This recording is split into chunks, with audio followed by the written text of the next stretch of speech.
آپ یہ دیکھیں کہ سندھ حکومت نے باقاعدہ اعلان کر دیا ہے کہ باقاعدہ اب اس پر جوڈیشل کمیشن بنایا جائے، جس کے لیے انہوں نے باقاعدہ لیٹر بھی لکھ دیا ہے سندھ ہائی کورٹ کے چیف جسٹس کو۔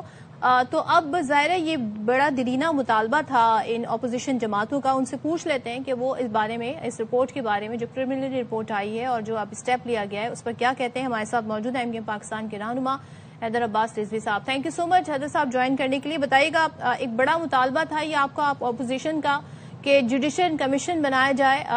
اس کا اعلان کر دیا ہے، اس اقدام سے کتنا مطمئن ہیں آپ؟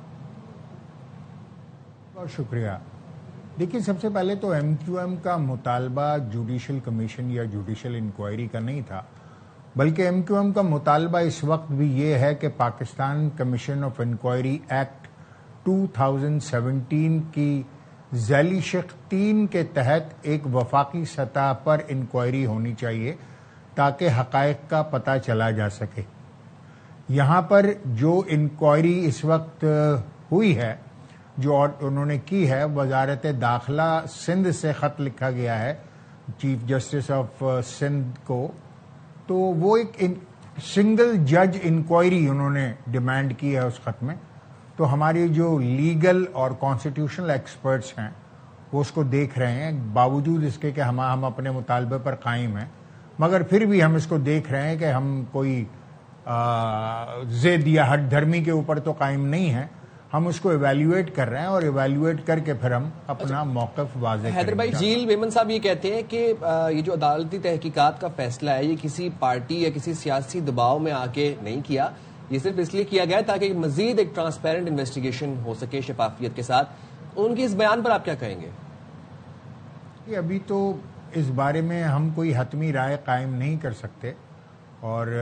جس طریقے سے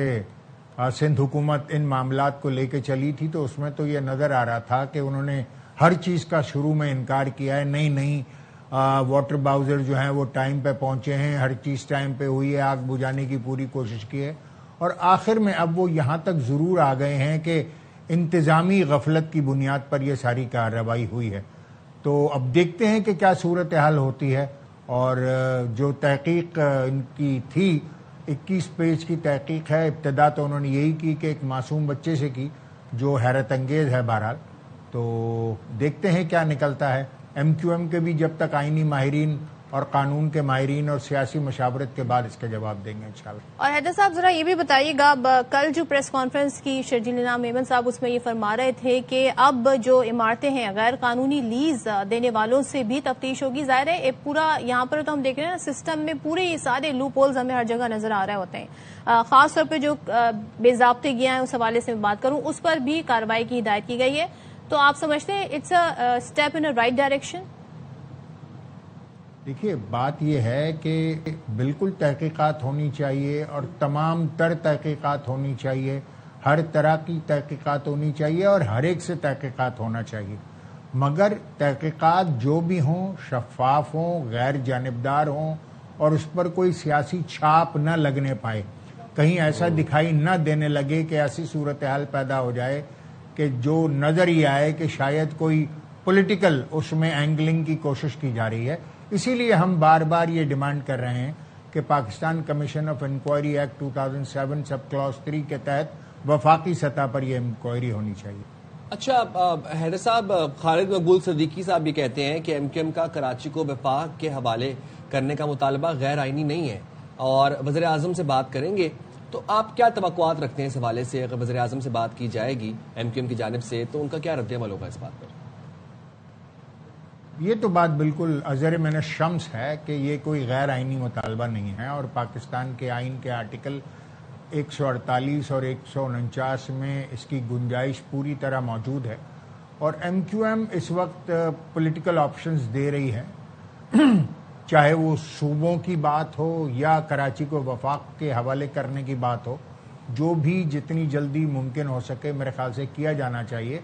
کیونکہ خصوصاً اہل کراچی جو پچھلی 2 دہائیوں کی بدعمالیاں ہیں، ایل گورننس ہے، کرپشن ہے، اس سے عاجز آ گئی ہے۔ کراچی آج جس دہانے پر کھڑا ہے، جس طریقے سے برباد کیا گیا ہے کراچی کو، اب کراچی والے ان کی بس ہو چکی ہے۔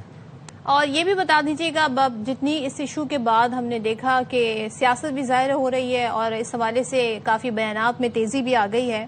اب رانا ثناء اللہ صاحب سے سوال پوچھا گیا تھا جس کے جواب میں انہوں نے کہا کہ شاید اب حالات کراچی کے معاملات اس نہج پہ پہنچ گئے کہ صدر زرداری وزیر اعظم کو مداخلت کرنا پڑے. آپ سمجھتے ہیں کہ اس سے کوئی حل نکل سکتا ہے؟ دیکھیے ہماری تو کل بحث جو ہے صرف اتنی ہے کہ سانحہ گل پلازا کے جتنے بھی متاثرین ہیں اور وہ جو جاں باق ہوئے ان کے لواحقین ہیں ان کو فوری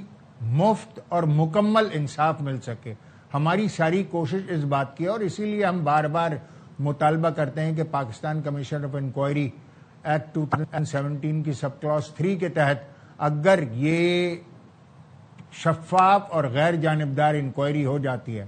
تو دودھ کا دودھ اور پانی کا پانی ہوگا. باقی سیاسی لڑائی سیاسی مہادرائی اس سے ہمارا کوئی تعلق نہیں ہے. ہم تو جو سلوشنز ہیں وہ بتا رہے ہیں. اچھا، اور کراچی بچاؤ مہم کا اعلان بھی کیا ہوا تھا ایم کیو ایم نے، تو اس کے معاملات کہاں تک پہنچے اور اس بارے میں ایم کیو ایم پاکستان کی آئندہ حکمت عملی کیا ہوگی؟